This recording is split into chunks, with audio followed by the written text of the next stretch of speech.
8 de la mañana con 44 minutos, 8:44 minutos. Continuamos con más entrevistas en Punto Noticias en su primera emisión. Saludamos de esta hora también vía telemática a la concejala del Distrito Metropolitano de Quito, la señora Paulina Izurieta, que nos acompaña vía telemática. ¿Cómo está, concejala Izurieta? Buenos días, bienvenida. Le saludamos a Alexis Moncayo, quien le habla, Licenia Espinel.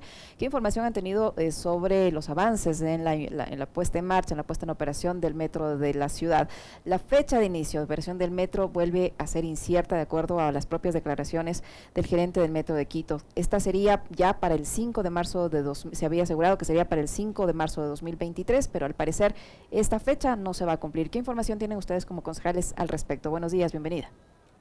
Buenos días, querida Licenia y querido Alex. Pues para nosotros es bastante preocupante este conflicto que se está dando en el tema del metro, ya que en realidad el fondo real del por qué no inicia este proceso realmente de operación es el sistema de recaudo.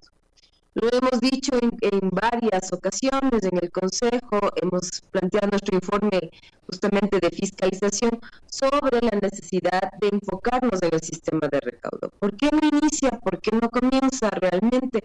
Es porque no se ha dado la prioridad a este sistema que tiene que ya estar listo para iniciar el proceso realmente de operación comercial de metro. ¿Cómo está, Paulina? Qué gusto saludarle, muy buenos días. Tanto anuncio, el año pasado se puso una placa, el alcalde Guarderas se dijo que ya arrancábamos, que no sé qué, lo que señalaba Licenia hace un momento, y la ciudadanía se va generando expectativas. Finalmente, ¿cuál es el diagnóstico a la interna que hace usted con respecto de todas estas trabas, demoras, irregularidades que ha habido para que esté funcionando finalmente el metro? ¿Cuáles puertas adentro? ¿Qué es lo que ha pasado que no ha facilitado la operación del metro? Bueno, yo creo que hay una suerte de un mal ejercicio administrativo, así como un mal ejercicio operativo.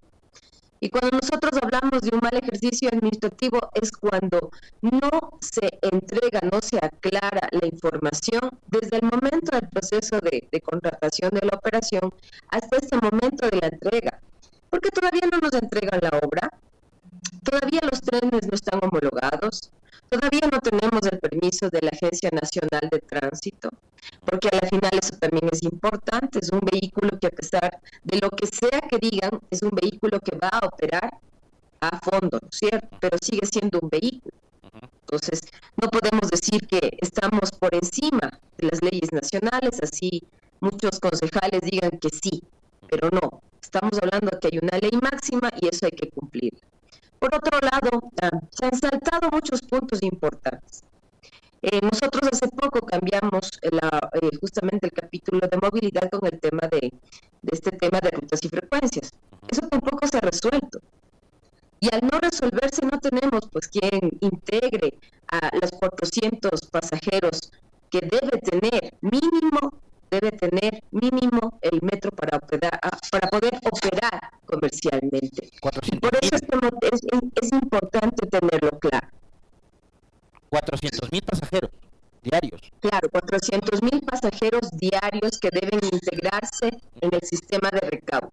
400,000 pasajeros. Y por esa misma razón es importante tomar en cuenta esos detalles. También es importante aclarar que si nosotros no tenemos un sistema de recaudo integrado, claro, porque la tarifa técnica de metro es de $1.06. Pero desde las autoridades del metro, concejal Izurieta, hablan desde 45 a 60 centavos. ¿Cómo se fija entonces la tarifa?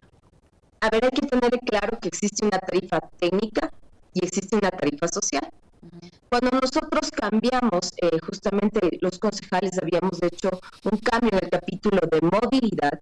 En este capítulo se integró este fondo de equilibrio tarifario para poder compensar esos valores de personas adultas mayores, de niños, en especial de estudiantes, para que no tengamos en algún conflicto en el fondo del proceso de recaudo. Lamentablemente los concejales se dieron de baja ciertos anexos. O sea, la movilidad es integral. La movilidad debe estar sumándose continuamente, pero lamentablemente eso no se ha visto y vemos que el alcalde actualmente tiene que resolver esto a través de una deuda con los transportistas para poder recaudar esos pasajeros. No los tiene, no los va a tener, porque todavía no resolvemos el tema de rutas y frecuencias. Leía yo el otro día a algunos usuarios que decían y están preocupados por el tema de la seguridad. Paulina, decían, ¿qué se ha hecho para garantizar la seguridad de todo el mundo, de los operadores, de los técnicos, de quienes van a estar trabajando en el sistema, pero también de los usuarios, para evitar, por ejemplo, que hayan intentos de suicidio, ¿no? En las paradas o en las estaciones de los metros? ¿Qué se ha hecho para garantizar la seguridad de todos quienes van a estar involucrados en el funcionamiento de este sistema? Bueno, en realidad yo hice una fiscalización profunda de metro, ¿no? Yo visité todas las paradas in situ, porque lamentablemente no soy del cariño y aprecio del gerente de metro, pero sin embargo fuimos a pie a visitar cada una de las paradas y hubo 2 paradas que a mí realmente me preocupan. La parada de San Francisco, que es una parada completamente larga, entrando desde la 24 de mayo para llegar al andén son 10 minutos. Una persona adulta mayor promedio, pues en una emergencia estaría arriesgada su vida, sí, porque en una emergencia, un incendio, en algún tipo de explosión, porque lamentablemente los escenarios, o sea, los quiteños y quiteñas confiamos en nuestros técnicos, pero los técnicos no ven los peores escenarios. Los peores escenarios es que existe una explosión, los peores escenarios es que tengamos un acto terrorista, los peores escenarios son miles. Pero ¿cuáles son las personas más afectadas? El adulto mayor que tiene una movilidad restringida, la persona con discapacidad que tiene una movilidad restringida. No se ha creado un escenario de seguridad para estas personas en situación de vulnerabilidad. Ahora lo otro, tenemos la estación de La Pradera.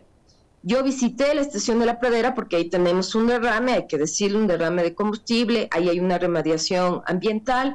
Yo insistí en que se debe tomar cartas en el asunto. ¿Por qué? Porque donde está la válvula está a 10 metros de la catenaria y seguimos percibiendo este olor a combustible. Entonces, el señor alcalde entiendo que hizo todas las medidas, nosotros hicimos una segunda inspección, verificamos que esto sea realmente como se dice, un proceso de fiscalización, no solamente en las redes sociales, sino realmente in situ, y verificamos que se han tomado medidas. Pero no hay que olvidar que todavía no existe la remediación ambiental.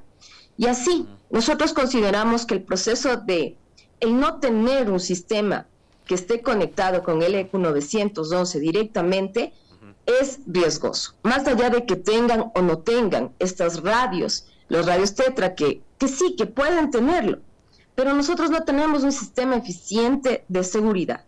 Es necesario que esto hasta marzo sea completamente resuelto, más allá de que tengan un punto de mando, más allá que en ese punto de mando esté el EQ 911, esté la Policía Nacional, esté la Cruz Roja. Más allá de eso debemos tener una eficiencia tecnológica, porque usted aprieta ese botoncito para pedir auxilio y inmediatamente le tienen que resolver.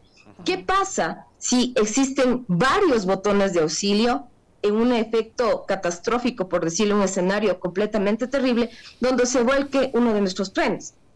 ¿Tenemos la capacidad para resolver este siniestro? Esas son las consultas que le hemos hecho al gerente, porque lógicamente hace poco unos jóvenes habían ingresado al metro, se habían quedado, se habían pegado un par de copas.